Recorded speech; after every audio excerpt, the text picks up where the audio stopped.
मंच पर विराजमान झारखंड की राज्यपाल श्रीमती द्रौपदी मुर्मू, झारखंड के जनप्रिय मुख्यमंत्री श्रीमान रघुवर दास, केंद्र में मंत्रिपरिषद के मेरे साथी, ग्रामीण विकास के लिए जी जान से जुटे हुए श्रीमान बीरेंद्र सिंह जी, केंद्र में मंत्रिपरिषद के मेरे साथी श्रीमान निहाल चंद, केंद्र में मंत्रिपरिषद के मेरे साथी श्रीमान सुदर्शन भगत जी, झारखंड सरकार में मंत्री श्रीमान नीलकंठ सिंह मुंडा, मंत्री श्रीमान सरयू राय, मंत्री श्रीमान रणधीर सिंह, सांसद श्रीमान विद्युत वरण महतो जी, सांसद श्रीमान लक्ष्मण गिलुवा जी, सचिव पंचायती राज श्री एस.एम. विजयानंद जी, झारखंड मुख्य सचिव श्रीमती राजबाला वर्मा जी और विशाल संख्या में पधारे हुए झारखंड के मेरे प्यारे भाइयों बहनों और देश भर की पंचायतों से आए हुए सभी पंचायतों के प्रतिनिधि और आज टेक्नोलॉजी के माध्यम से देश की लाखों पंचायतों में बैठ करके इस कार्यक्रम में भागीदार हुए उन सभी ग्रामवासियों को आज पंचायत राज दिवस पर मेरी बहुत बहुत शुभकामनाएं।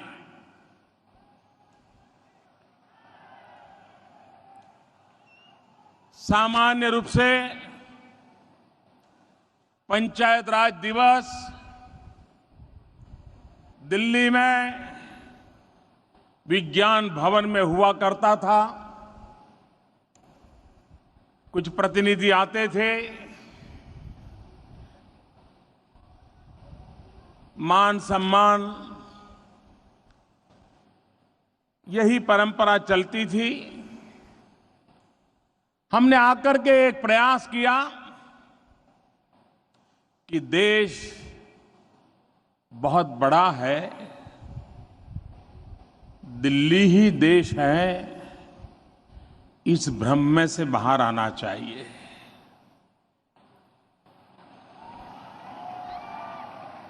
और इसलिए हमारी कोशिश रही है कि भारत सरकार को दिल्ली से बाहर निकाल करके हिंदुस्तान के अलग अलग इलाकों में ले जाया जाए। और इसलिए भारत से कई कार्यक्रम अब हम दिल्ली के बाहर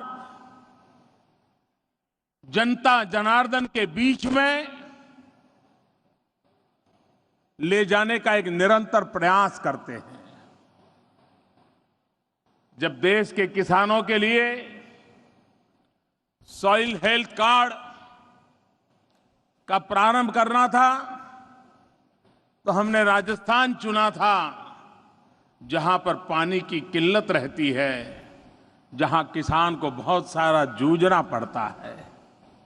जब हमने बेटी बचाओ बेटी पढ़ाओ अभियान प्रारंभ किया तो हमने हरियाणा की धरती से किया था, क्योंकि हरियाणा देश में बालकों की तुलना में कम से कम बालिकाओं वाला राज्य था।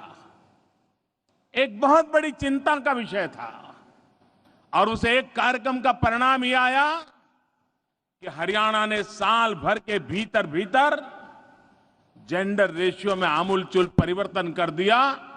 बालक और बालिका की संख्या बराबर करने की दिशा में वो तेज गति से सफलतापूर्वक आगे बढ़ रहे हैं।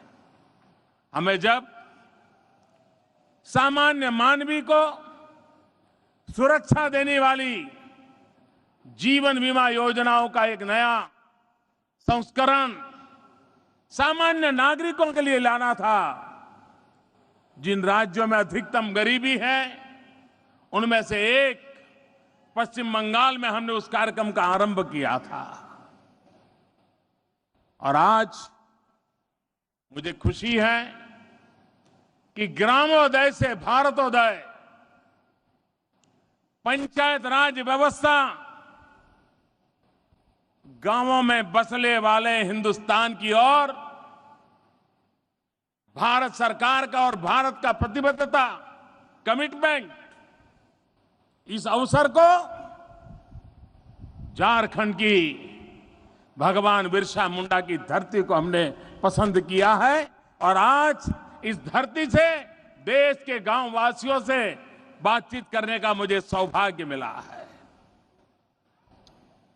महात्मा गांधी कहा करते थे कि भारत गांवों में बसा हुआ है,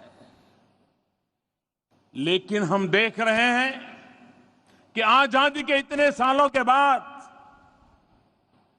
गांव और शहर के बीच खाई बढ़ती ही चली गई। जो सुविधाएं शहर में हैं, क्या गांव उसका हकदार नहीं है क्या? अगर बिजली शहर को मिलती है तो बिजली गांव के गरीब के घर तक जानी चाहिए कि नहीं जानी चाहिए? अगर शहर में बढ़िया सड़क है तो गांव के लोगों को भी आने जाने को काम आ जाए, ऐसी तो सड़क मिलनी चाहिए कि नहीं मिलनी चाहिए? और इन बातों को लेकर के आज बार का आपने बजट देखा होगा, पूरे देश भर में वाहवाही हो रही है कि आजादी के कई वर्षों के बाद पहली बार गांव का आदमी जी जान से कह सके कि ये मेरा बजट है, मेरे लिए बजट है, गांव के लिए बजट है, किसान के लिए बजट है। ऐसा विश्वास इस बजट से प्रस्तापित हुआ है। भाइयों बहनों, 14 अप्रैल से 24 अप्रैल ये पंचायत राज दिवस तक ग्रामोदय से भारत उदय देश के लाखों गांवों में 10 दिन का एक बड़ा अभियान चलाया गया। 14 अप्रैल को इस अभियान का प्रारंभ मैंने भारत के संविधान निर्माता श्रीमान बाबा साहब आंबेडकर की जन्मस्थली मध्य प्रदेश के मऊ से किया था। लाखों की तादाद में मध्य प्रदेश के नागरिक उस समय सम्मिलित हुए थे और 14 अप्रैल से आरंभ हुआ यह अभियान पूरे देश में अलग अलग विषयों पर फोकस करता हुआ, योजनाओं का आरंभ करता हुआ, नए संकल्प करता हुआ, जागृति की नई ऊंचाइयों को पार करता हुआ पूरे देश में चलता रहा। और यह कार्यक्रम इतना व्यापक हुआ और मैं चौधरी वीरेंद्र सिंह और उनके विभाग के सभी लोगों को, मैं राज्य सरकारों को हृदय से अभिनंदन करना चाहता हूं कि ऐसी चमचमाती धूप में भी, ऐसी गर्मी में भी सरकार के बड़े बड़े अधिकारी गांवों में गए, राजनेता गांवों में गए, गांवों में कार्यक्रमों की भरमार बनी रही और गांव को आगे बढ़ाने का एक माहौल गांव के भीतर पैदा हुआ। और अपने बलबूते पर, अपने पास जो उपलब्ध रिसोर्सेज है, उन रिसोर्सेज के आधार पर गांव को आगे बढ़ाने का संकल्प आज हिंदुस्तान भर में नजर आ रहा है। हम देख रहे हैं कि कुछ गांव कल्पना बाहर शहरों से भी उत्तम कभी कभी व्यवस्थाएं बनाने में सफल हुए हैं। अगर गांव के पंचायत व्यवस्था में बैठे हुए प्रतिनिधि यह संकल्प करें कि गांव के लोगों ने 5 साल के लिए मुझ पे भरोसा किया है, क्या 5 साल के अंदर मैं गांव को कुछ ऐसा देकर के जाऊं ताकि आने वाली पीढ़ियां भी याद करें कि फलाने फलाने वर्ष में फलाने पंचायत के प्रधान थे, फलाने पंचायत के मेंबर थे, इन्होंने हमारे गांव में ये बढ़िया काम कर करके गए। हर किसी के मन में, सभी जनप्रतिनिधियों के मन में यह संकल्प होना चाहिए कि मैं मेरे कार्यकाल में जिन लोगों का मैं प्रतिनिधि हूं, उस क्षेत्र की भलाई में कुछ न कुछ उत्तम ऐसे काम करके जाऊंगा जो आने वाले दिनों में गांव को आगे जाने के लिए एक मजबूत नींव का काम करेंगे, एक सही दिशा का काम करेंगे, एक सही गति पर ले जाकर के मैं रखूंगा। ये संकल्प हर किसी का होना चाहिए। ये ग्रामोदय से भारतोदय यात्रा के द्वारा दुनिया के लोगों को अजूबा लगता है। आज हमारे देश में इन पंचायतों में करीब करीब 30 लाख चुने हुए जनप्रतिनिधि बैठे हैं और उसमें 40% महिलाएं बैठी हैं। कुछ राज्यों ने, झारखंड जैसे राज्यों ने 50% किया है, कुछ राज्यों में 33% है। उसके कारण औसत मैं बताता हूं, करीब 40% संख्या महिलाओं की है। ये महिलाओं की संख्या अब काफी समय हुआ है। मैं आज इस पंचायती राज दिवस के अवसर पर इन लाखों मेरी महिला प्रतिनिधियों से आग्रह करना चाहता हूं, हाथ जोड़ करके विनती करना चाहता हूं कि मेरी माताएं बहनें, आपके गांव ने आप पर भरोसा रखा है और आप एक मां है, आप एक महिला है। क्या आप अपनी पंचायत में कुछ बातों के विषय में नेतृत्व करके परिवर्तन ला सकती हो क्या?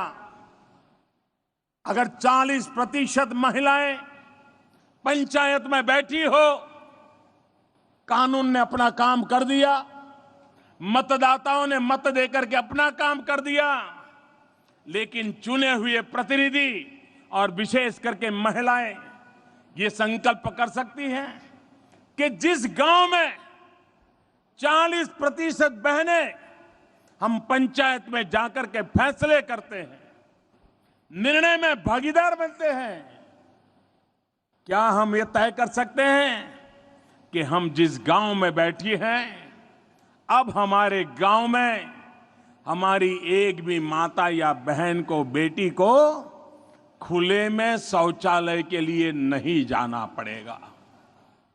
हम शौचालय बना के रहेंगे। भारत सरकार, राज्य सरकार की शौचालय बनाने की योजना को हम खुद समय निकाल करके जाएंगे, लागू करके रहेंगे।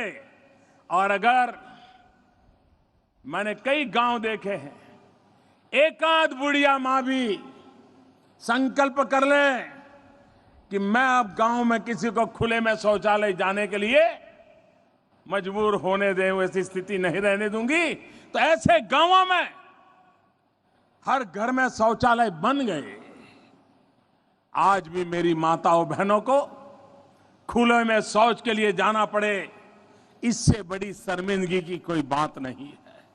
और इसलिए मैं विशेष लाखों की तादाद में चुनी हुई मेरी माताओं बहनों से मैं आग्रह करता हूं कि आप इस काम पर ध्यान दें। मैं दूसरी बात उनसे करना चाहता हूं कि सरकार की तरफ से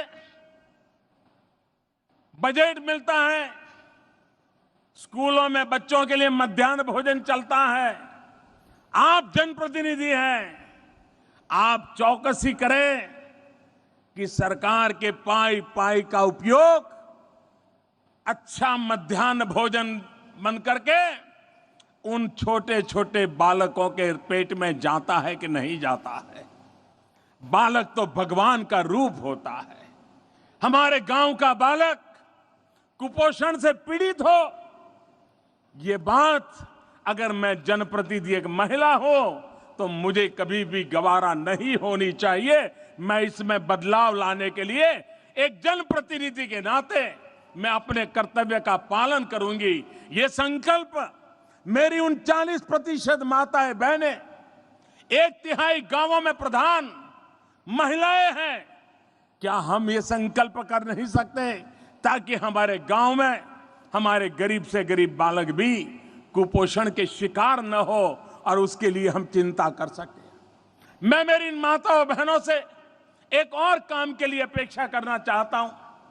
हमारे गांव में हर साल गरीबी की रेखा के नीचे जीने वाली 5 महिलाएं या 10 महिलाएं हर वर्ष उनकी प्रसूति का समय आता होगा। ये प्रसव काल के दरमियान मैं जनप्रतिनिधि के नाते अरे गांव में गरीबी की रेखा के नीचे जीने वाले 3 बहनों की प्रसव है या 5 बहनों की है या 10 बहनों की है, क्या गांव के अंदर एक जन जागृति ला करके 9 महीने तक उस मां को अच्छा आहार मिले, अच्छा पोषक खाना मिले, इसके लिए गांव मिलकर के इतनी जिम्मेवारी उठा सकता है क्या? मैं इसलिए नहीं कहता हूं कि सवाल बजट का है। मुद्दा बजट का नहीं होता है। यह जन आंदोलन जब बन जाता है तब हमारी माताएं जो प्रसव पीड़ा के कारण कभी मां मरती है, कभी जन्म लेने वाला बच्चा मरता है, कभी मां और बच्चा दोनों मर जाते हैं। 21वीं सदी के हिंदुस्तान में हमारे गांव की माताएं, और जब एक प्रसव में जो मां मरती है गांव में, उसकी उम्र क्या होती है?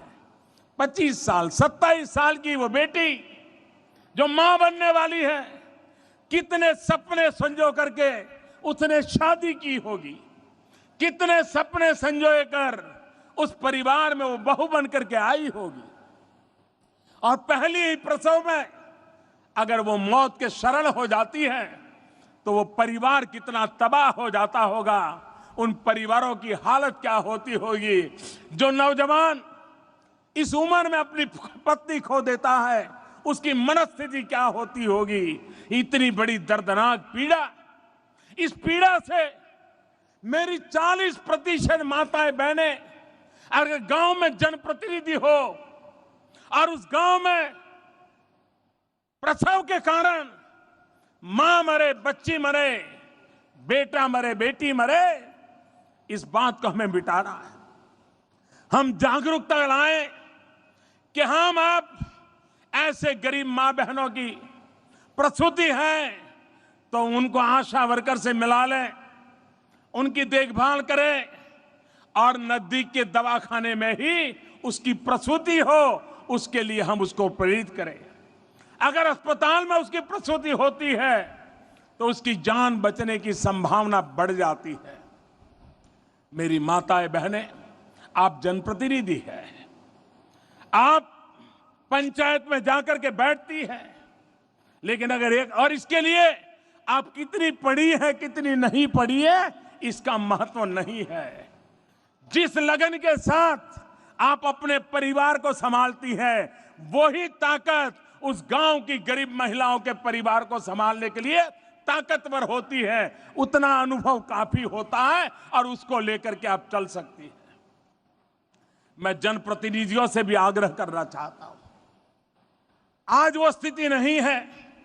पहले का जमाना था कि गांव के जो एकाध सुखी परिवार होता था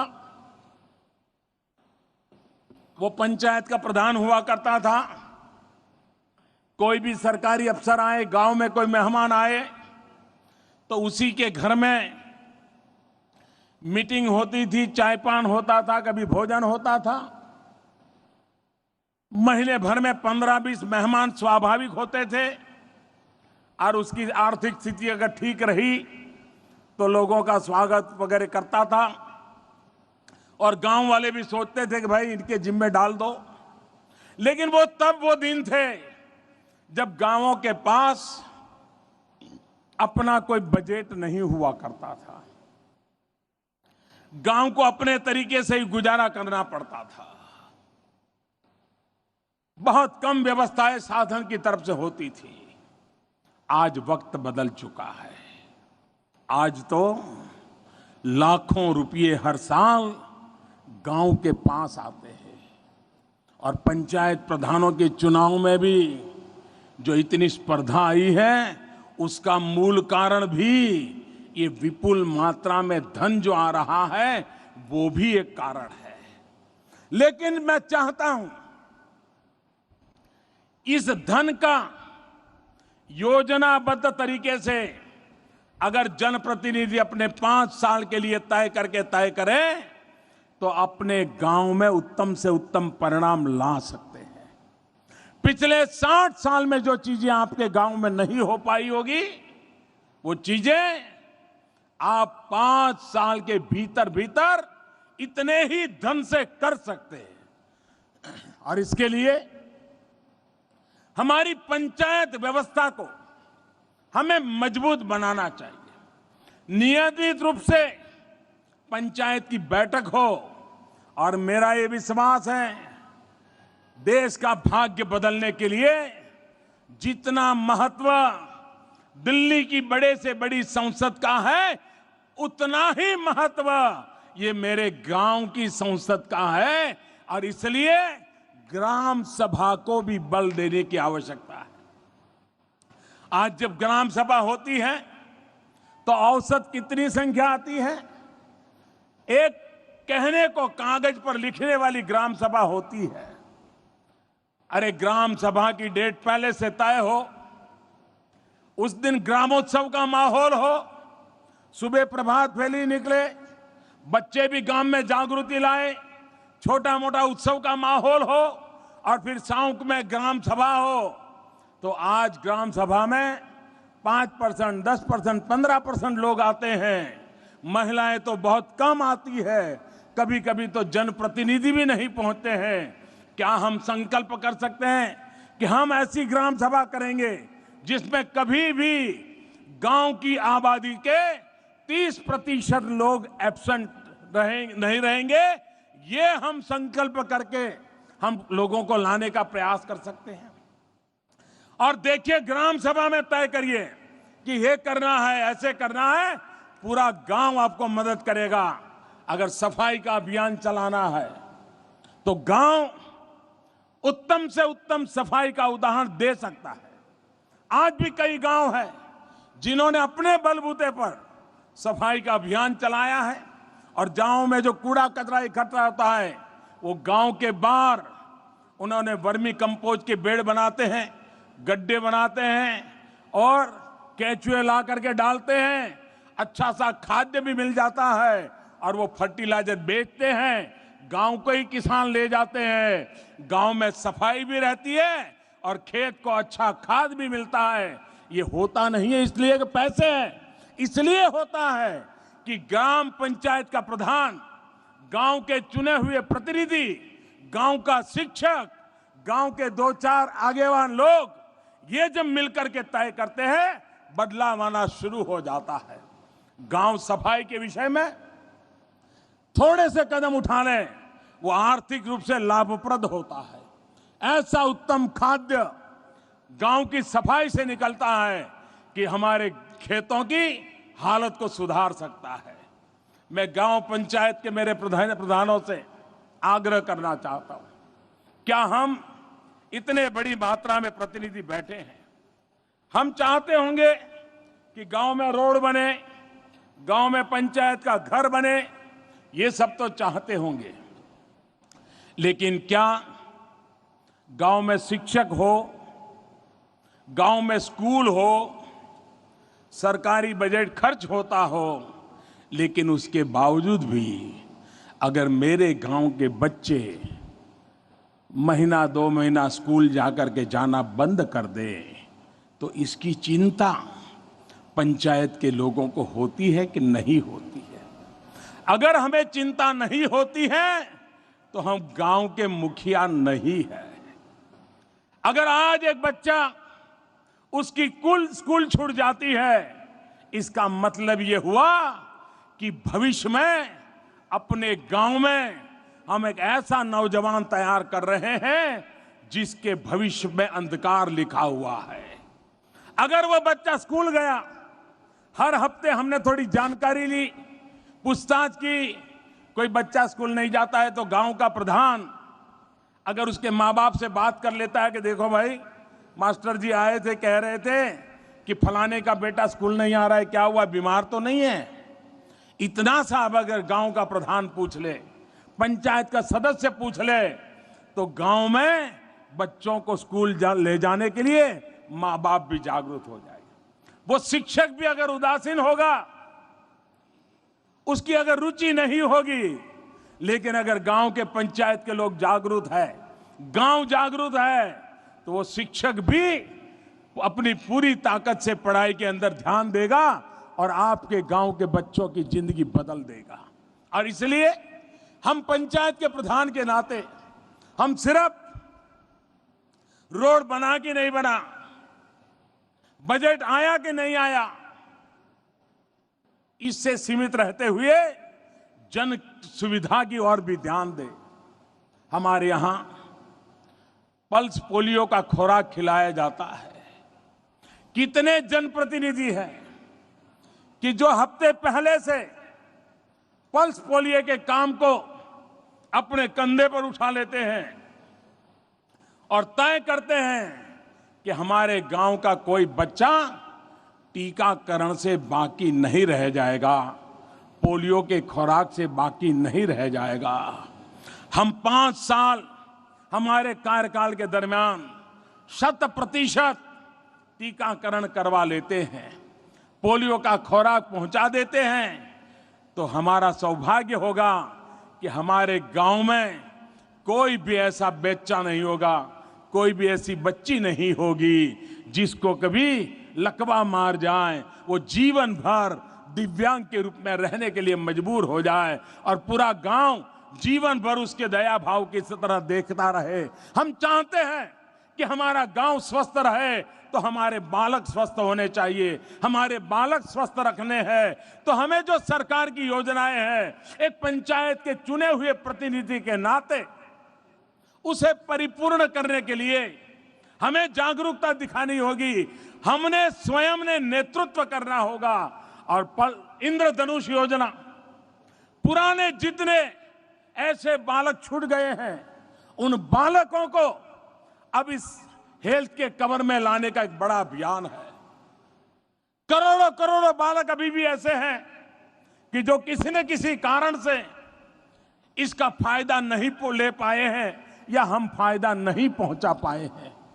मैं पंचायत में चुन करके बैठा हूं। मेरे गांव में मेरा संकल्प होना चाहिए कि अब कोई भी बालक को अपंग होने की, दिव्यांग होने की, उसका शरीर का कोई भाग लकवा मार जाए, ऐसी परिस्थिति मैं होने नहीं दूं।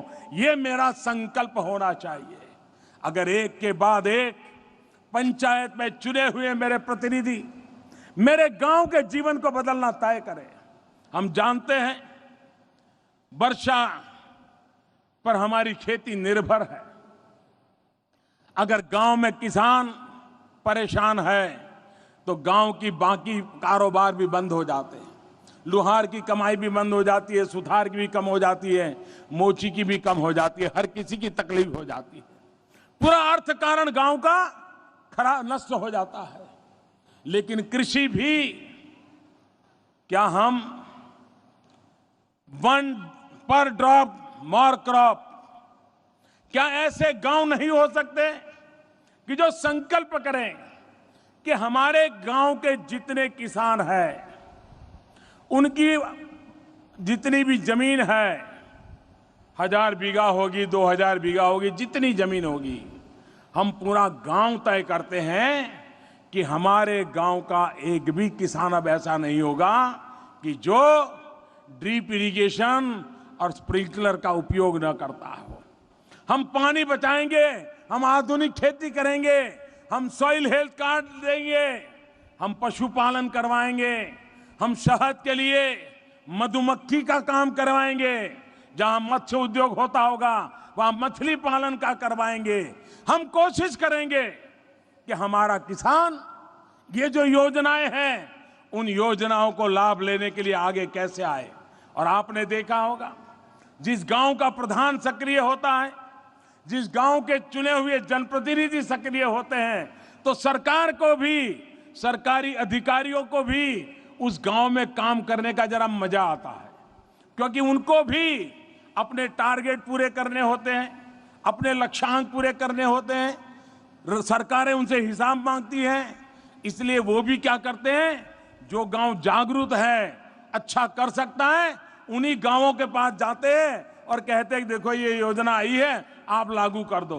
और उसके कारण होता क्या है कि एक इलाके में जो 12-15 बहुत सक्रिय पंचायत है, उनको सारे फायदे पहुंच जाते हैं, और जो निष्क्रिय पंचायतें हैं वहां अफसरों को जाने का मन ही नहीं करता है, सरकार को जाने का मन नहीं करता है, और पैसे एक तरफ चले जाते हैं। मेरे भाइयों बहनों, स्थिति अच्छी नहीं है। आप स्वयं जागरूक बनिए, आप सक्रिय बनिए, आप नेतृत्व कीजिए। अगर आप सक्रिय बनते हैं, आप नेतृत्व करते हैं, तो मैं नहीं मानता हूं कि अफसरों को कहीं और जाने का मन करेगा। उनको तो विश्वास होगा कि यहाँ के 20 गांव मेरे जिम्मे हैं, 20 गांव इतने अच्छे हैं कि सारी योजनाएं लागू हो जाएगी, उन सारी योजनाएं 20 गांव में आ जाएगी।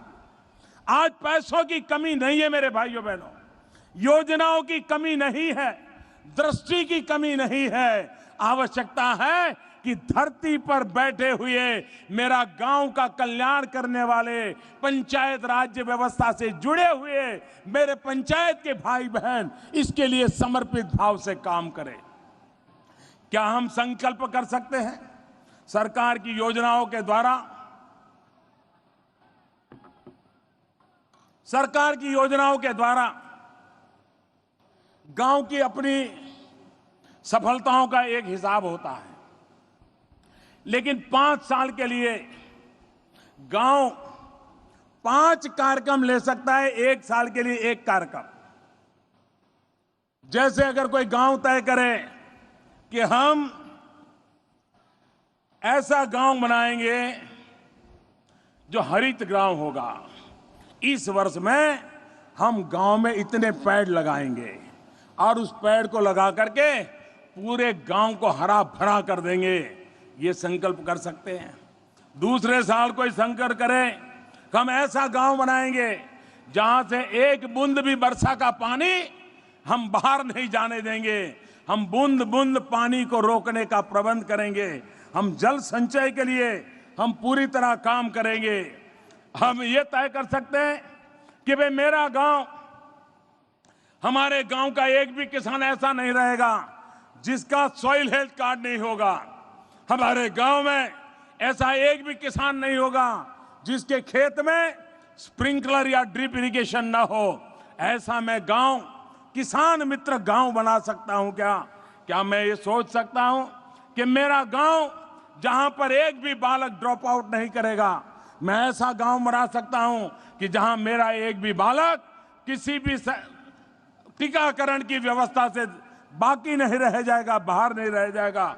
ये मैं संकल्प कर सकता हूं। क्या अगर मैं ये योजना बनाऊं कि मेरे गांव में डिजिटल इंडिया का जो मूवमेंट चलने वाला है, मेरे गांव तक फाइबर का नेटवर्क आने वाला है, मैं मेरे गांव में अभी से ये टेक्नोलॉजी का उपयोग करने वाली नौजवानों की टोली तैयार करके मेरे नगर गांव को भी ई ग्राम बनाने की दिशा में मैं काम कर सकता हूं। क्या मैं संकल्प कर सकता हूं क्या कि मेरे गांव में अब एक भी बालक जन्म के कारण और जन्म के तुरंत बाद मृत्यु नहीं होगी, उसकी भी मैं चिंता करूंगा। मैं ये तय कर सकता हूं कि मेरा गांव ये बाल मित्र गांव होगा, मेरा गांव ये बालिका मित्र गांव होगा, मेरा गांव दहेज मुक्त गांव होगा। ऐसे ऐसे सामाजिक संकल्प अगर हम गांव के अंदर लेने का एक माहौल बनाए, हर वर्ष गांव का जन्मदिन मनाएं, हम तय करें कि हमारे गांव का फलाना जन्मदिन है और उस समय गांव के जितने लोग शहरों में गए हैं वो खास उस गांव में आने चाहिए, पूरे दिन उत्सव चलना चाहिए। गांव एक साल का संकल्प करे कि एक साल के अंदर हमें गांव को कहां ले जाना है। पंचायत राज व्यवस्था एक स्ट्रक्चर है, पंचायत राज व्यवस्था एक संवैधानिक व्यवस्था है, लेकिन जब तक जनप्रतिनिधि और जन सामान्य जुड़ करके जन आकांक्षाओं की पूर्ति के लिए संकल्प लेकर के जी जान से जुड़ते नहीं है, परिणाम नहीं मिलता है। भाइयों बहनों, गांव के अर्थकारण को ताकतवर बनाना है। गांव का अर्थकारण ताकतवर बनेगा तभी देश का अर्थकारण ताकतवर बनेगा। जब तक गांव के गरीब की खरीद शक्ति नहीं बढ़ती, देश की इकोनॉमी में बल नहीं आता है। और इसलिए हमारी कोशिश है कि गांव की सामान्य मानवी की आय कैसे बढ़े, गांव के सामान्य मानवी की खरीद शक्ति कैसे बढ़े। और हमारे पाई पाई का उपयोग, मनरेगा की योजनाएं चलती हैं, लाखों रुपया करोड़ों रुपया आते हैं, अरबों खरबों रुपया जाते हैं, लेकिन अगर हम तय करें कि हम गांव में मनरेगा के पैसे तो आएंगे, लोगों को काम भी मिलेगा, लेकिन उसमें से हम एसेट निर्माण करेंगे, जल संचय की व्यवस्था करेंगे, तालाब है तो उसको गहरा करेंगे, पानी ज्यादा है उसकी व्यवस्था करेंगे, पेड़ पौधे लगाने हैं तो पैसे उसमें लगाएंगे। आप देखिए, पैसों का सही उपयोग भी हमारे गांव के जीवन को बदल सकता है। और इसलिए मेरे प्यारे पंचायत के भाइयों बहनों, आज जिनको इनाम मिला है, जिन्होंने कुछ अच्छा करने का प्रयास किया है, उन सबको, सम्मान प्राप्त करने वाले राज्यों को, उन गांवों को और उन अधिकारियों या प्रतिनिधियों को हृदय से बहुत बहुत अभिनंदन देता हूं कि उन्होंने आज देश के सामने एक उत्तम कार्य की मिसाल रख करके भारत सरकार से सम्मान प्राप्त किया है। लेकिन मैं आशा करूंगा कि जो उत्तम कार्य करके सम्मान प्राप्त करने वाले लोग हैं, वो वहीं पर न अटके और नई चीजें सोचे और नई चीजें करे और देश और दुनिया के सामने एक उत्तम उदाहरण प्रस्तुत करे। उसी प्रकार से गांव के बाकी कामों के साथ हमने गांव की आर्थिक बाबतों को भी देखना होगा। कुछ चौकसी की जरूरत है। मैं जब सरकार में आया तो मैंने पूछा, 18,000 गांव ऐसे निकले कि जहां बिजली का खंभा भी नहीं पहुंचा, बिजली का तार भी नहीं पहुंचा। अगले साल आजादी के 70 साल हो जाएंगे, 18,000 गांव में अगर बिजली का तार नहीं पहुंचा है तो वे 18वीं शताब्दी में अंधेरे में जी रहे हैं। हमने बीड़ा उठाया है कि उन 18,000 गांवों में बिजली पहुंचानी है। 1000 दिन में मैंने काम करने का तय किया है। मैं बराबर पीछे लगा हूं, भारत सरकार पीछे लगी है, राज्य सरकारों को दौड़ा रहे हैं, काम हो रहा है। लेकिन कभी कभार खबर आ जाती है कि जाहिर हो जाता है फलाने गांव में बिजली पहुंच गई, और कोई अखबार वाला पहुंच जाता है तो पता चलता है कि वहां तो अभी खंभा पहुंचा है। मैं गांव वालों से कहता हूं, आप जागरूक रहिए, आप देखिए कि अब कोई गलत जानकारी तो नहीं देता है ना। अगर आप जागरूक रहे तो मुझे इतनी चिंता नहीं करनी पड़ेगी। क्या मेरी चिंता का थोड़ा हिस्सा मेरे गांव के मेरे साथी नहीं उठा सकते क्या? मेरे गांव के प्रतिनिधि इस बात को नहीं उठा सकते? मैं देश के प्रतिनिधियों से कहता हूं, आइए कंधे से कंधा मिला करके जो एक एक सपने देखे हैं उन सपनों को हम पूरा करें। भाइयों बहनों, गांव में आज भी हमारी गरीब मां लकड़ी का चूल्हा जला करके खाना पकाती है। और आपको जानकर के हैरानी होगी, वैज्ञानिकों का कहना है कि एक मां जब घर में लकड़ी का चूल्हा जला करके खाना पकाती है तो उसके शरीर में 400 सिगरेट जितना धुआं जाता है। 400 सिगरेट। अगर मेरी मां के शरीर में 400 सिगरेट का धुआं चला जाए तो उस मां की तबीयत का हाल क्या होगा, उन बच्चों की तबीयत का क्या हाल होगा। क्या हम आजादी के इतने सालों के बाद 21वीं सदी में खाना पकाने के कारण हमारी गरीब माताओं को मरने देंगे? भाइयों बहनों, अब ये नहीं चल सकता। हमें उन्हें लकड़ी के चूल्हे से, धुएं से, 400 सिगरेट के जुल्म से मुक्ति दिलानी पड़ेगी। और इसलिए हमने बीड़ा उठाया है। आने वाले 3 साल में 5 करोड़ परिवारों में गैस का सिलेंडर देना है। आपके गांव में भी होंगे। आप स्वयं गांव में देखें कि सरकार ने जो काम उठाया है उसका फायदा पहुंच रहा है कि नहीं पहुंच रहा है, सही व्यक्ति को पहुंच रहा है कि नहीं पहुंच रहा है। इन गरीबों की मदद करना, आप देखिए उनकी जिंदगी में बदलाव आना शुरू हो जाएगा। गांव के बगल के जंगल बच जाएंगे। लकड़ी कटती है, जंगल कटते हो बच जाएंगे। हम पर्यावरण की भी रक्षा करेंगे, माताओं के स्वास्थ्य की भी चिंता करेंगे, बच्चों के भविष्य की भी चिंता करेंगे। और इसलिए मैं आपसे आग्रह करता हूं कि हम एक भागीदारी के साथ, सहभागिता के साथ, कंधे से कंधा मिला करके, देश का बड़ा सा बड़ा मुखिया क्यों ना हो, गांव के बड़े से बड़े मुखिया से कोई बड़ा नहीं होता है। मेरे लिए गांव का मुखिया बहुत बड़ा होता है, क्योंकि वो चाहे तो अपने नेतृत्व, अपने दिशा दर्शन से गांव के जीवन को बदल सकता है। और एक बार हिंदुस्तान के गांव बदलने लग गए तो इस देश को बदलते हुए देर नहीं लगेगी। भाइयों बहनों, जो सुविधाएं शहर में है वो सुविधाएं गांव को भी मिलनी चाहिए। हमने अभी इनाम नाम की योजना शुरू की है। ये इनाम योजना किसानों को बहुत बड़ा भला करेगी। अभी वो प्रारंभिक अवस्था में है, अभी थोड़ी कमियां भी होगी, सुधार करते करते अच्छाइयों की तरफ जाएंगे भी।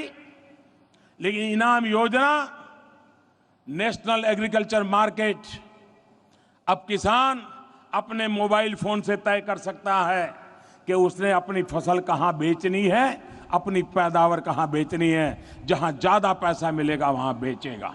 इसके लिए हमारे में जागरूकता चाहिए। इन चीजों का फायदा उठाने के लिए हमारे पास व्यवस्था होनी चाहिए। अगर हम उस बातों को करेंगे तो आप देखिए परिणाम आना शुरू हो जाएगा। और इसलिए मेरे प्यारे भाइयों बहनों, खास करके मेरे गांव के प्यारे भाइयों बहनों, हमारी कोशिश है, आज शहरों में डिजिटल नेटवर्क है, जितना महत्व हाईवेज का है उतना ही महत्व आईवेज का है। इंफॉर्मेशन वे, गांव के लोगों को भी वो सारी इंफॉर्मेशन चाहिए। और इसलिए ऑप्टिकल फाइबर नेटवर्क गांव गांव पहुंचाना है। जो गांव जागरूक होंगे, खेतों में से वो पाइप डालने के लिए सुविधा दे देंगे। इतनी तेजी से काम होगा कि आपके गांव को भी आधुनिक विश्व से क्या जोड़ने में सुविधा बनेगी। गांव स्वयं जागरूकता दिखाएं। योजनाओं की कमी नहीं है, पैसों की कमी नहीं है, समय सीमा में काम करने के इरादे में कमी नहीं है। आवश्यकता है चारों तरफ सहयोग की, आवश्यकता है सक्रियता की, आवश्यकता है सही दिशा में मिलकर के चलने की। एक बार गांव चल पड़ा तो देश चल पड़ेगा। इस विश्वास के साथ आज पंचायत राज दिवस पर 10 दिन का महाअभियान, पहली बार देश के 2.5 लाख गांवों में इतना बड़ा अभियान चला है। पूरी सरकार ताकत लग गई इसके साथ। एक प्रकार से कार्यक्रम का समापन हो रहा है, लेकिन इरादों का आरंभ हो रहा है, संकल्प का आरंभ हो रहा है। हमने 10 दिन में ग्रामोदय का खाका समझ लिया है। अब शुरू होता है कि आने वाले हमारे कार्यकाल के दरमियान जितने भी वर्ष मुझे मिले हैं, अगले चुनाव तक पंचायत के प्रधान के रूप में, पंचायत के मेंबर के रूप में 1-1 मिनट का उपयोग एक एक पाई का उपयोग, एक एक पल का उपयोग मैं मेरे गांव को ग्रामोदय के लिए उत्तम से उत्तम ग्रामोदय की कल्पना करके करूंगा, तभी भारतोदय का मेरा सपना पूरा होगा। इस काम के लिए मैं फिर एक बार आप सबको निमंत्रण देता हूं, आपका सहयोग चाहता हूं। मैं झारखंड सरकार का भी अभिनंदन देता हूं, रघुवर दास जी का अभिनंदन करता हूं कि आज उन्होंने बड़े बड़े शहरों में बड़े बड़े उद्योगों के लिए सिंगल विंडो सिस्टम की तो चर्चा सुनी है। उद्योगकारों के लिए सिंगल विंडो सिस्टम के लिए हर सरकार बात करती है, लेकिन रघुवर दास जो हैं किसानों के लिए जीने मरने वाली सरकार, वो कहती है हम किसानों के लिए सिंगल विंडो प्रारंभ करेंगे।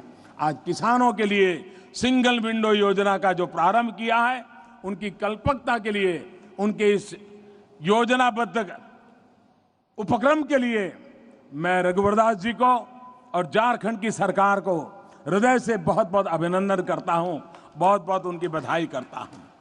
इतना बड़ा कार्यक्रम मैं देख रहा हूं, आज 40-45 डिग्री टेम्परेचर है, लेकिन जब मैं आया पूरा स्टेडियम चकाचक भरा हुआ था। इतना बड़ा उत्साह उमंग, इतना बड़ा सफल कार्यक्रम करने के लिए मैं श्रीमान रघुवर दास जी और सरकार को और झारखंड की जनता को हृदयपूर्वक बहुत बहुत अभिनंदन देता हूं। और देश भर में